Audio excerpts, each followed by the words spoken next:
Clip number 487۔ اس clip میں آپ قرآن پاک کی سورہ یونس کی آیت نمبر 37 سے 40 تک کی تلاوت، ترجمہ اور تفسیر قرآن صراط الجنان سماعت فرمائیں گے۔ بسم اللہ الرحمن الرحیم۔ ترجمہ، اللہ کے نام سے شروع جو نہایت مہربان رحمت والا ہے۔ وما كان هذا القرآن أن يفترى من دون الله ولكن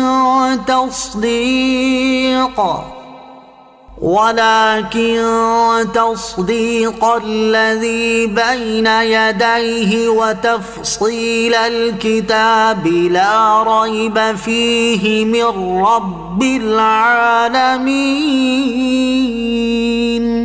ترجمہ، اور اس قرآن کی یہ شان نہیں کہ اللہ کے نازل کیے بغیر کوئی اسے اپنی طرف سے بنا لے، ہاں یہ اپنے سے پہلی کتابوں کی تصدیق ہے اور لوح محفوظ کی تفصیل ہے، اس میں کوئی شک نہیں ہے، یہ رب العالمین کی طرف سے ہے۔ وما كان هذا القرآن، اور اس قرآن کی یہ شان نہیں، کفار مکہ نے یہ وہم کیا تھا کہ قرآن کریم نبی اکرم صلی اللہ تعالی علیہ وسلم نے خود بنا لیا ہے۔ اس آیت میں ان کا یہ وہم دور فرمایا گیا ہے۔ چنانچہ آیت کا خلاصہ یہ ہے کہ اس قرآن کی یہ شان نہیں کہ اللہ عز و جل کے نازل کیے بغیر کوئی اسے اپنی طرف سے بنا لے، کیونکہ قرآن فصاحت و بلاغت اور علوم و اسرار کے جس مرتبے پر ہے وہ اللہ عز و جل کے علاوہ کسی کے شایان شان نہیں۔ یہ قرآن اللہ عز و جل کی طرف سے وحی ہے جسے اس نے اپنے رسول علیہ الصلوۃ والسلام پر نازل کیا ہے۔ یہ جھوٹ اور افتراء سے منزہ ہے، اس کی مثال بنانے سے ساری مخلوق عاجز ہے۔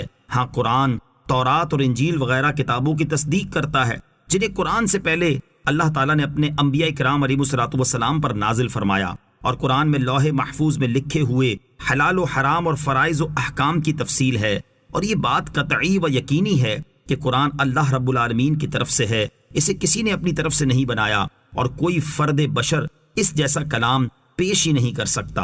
وتفصیل الکتاب، اور لوح محفوظ کی تفصیل ہے۔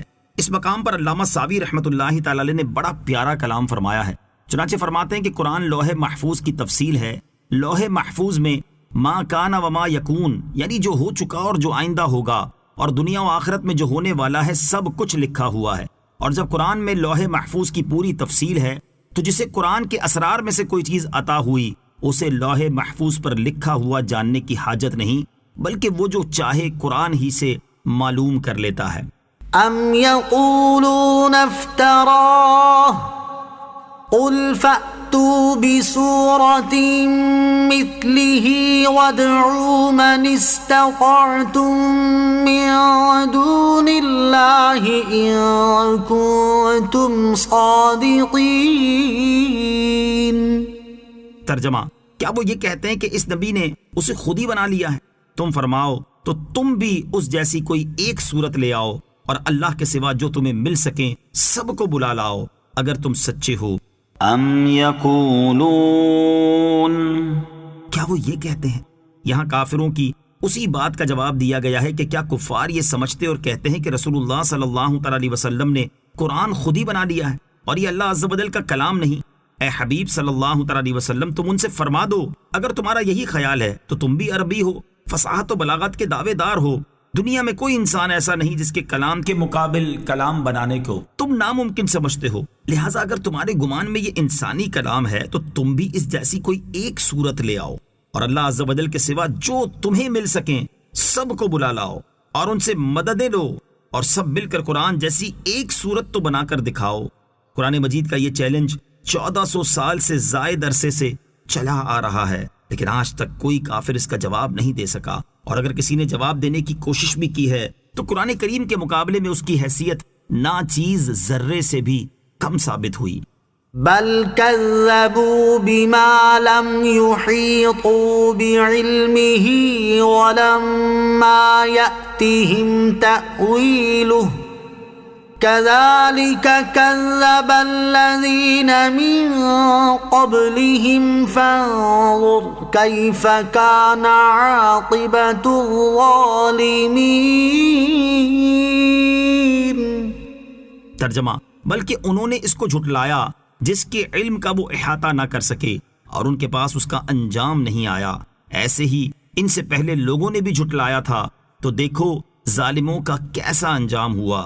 بل كذبوا بما لم يحيطوا بعلمه، بلکہ انہوں نے اس کو جھٹلایا جس کے علم کا وہ احاطہ نہ کر سکے، یعنی قرآن پاک کو سمجھنے اور جاننے کے بغیر انہوں نے اس کی تکذیب کی، اور یہ انتہائی جہالت ہے کہ کسی شے کو جانے بغیر اس کا انکار کیا جائے، اور قرآن کریم کا ایسے علوم پر مشتمل ہونا جن کا علم و خرد کے دعوے دار احاطہ نہ کر سکیں، اس کتاب کی عظمت و جلالت ظاہر کرتا ہے۔ تو ایسی اعلیٰ علوم والی کتاب کو ماننا چاہیے تھا، نہ کہ اس کا انکار کرنا۔ ولما يأتهم تأويله، اور ان کے پاس اس کا انجام نہیں آیا، یعنی جس عذاب کی قرآن پاک میں وعیدیں مذکور ہیں وہ انہوں نے نہیں دیکھا، اور جس طرح انہوں نے قرآن مجید کو جھٹلایا، ایسے ہی ان سے پہلے لوگوں نے بھی عناد کی وجہ سے اپنے رسولوں کے معجزات اور آیات دیکھ کر نظر و تدبر سے کام لیے بغیر انہیں جھٹلایا تھا۔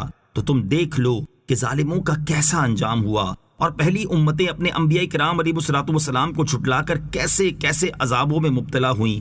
اس لیے اے سید الانبیاء صلی اللہ تعالی علیہ وآلہ وسلم، آپ کی تکذیب کرنے والوں کو بھی ڈرنا چاہیے کہ کہیں وہ بھی میرے عذاب میں گرفتار نہ ہو جائیں۔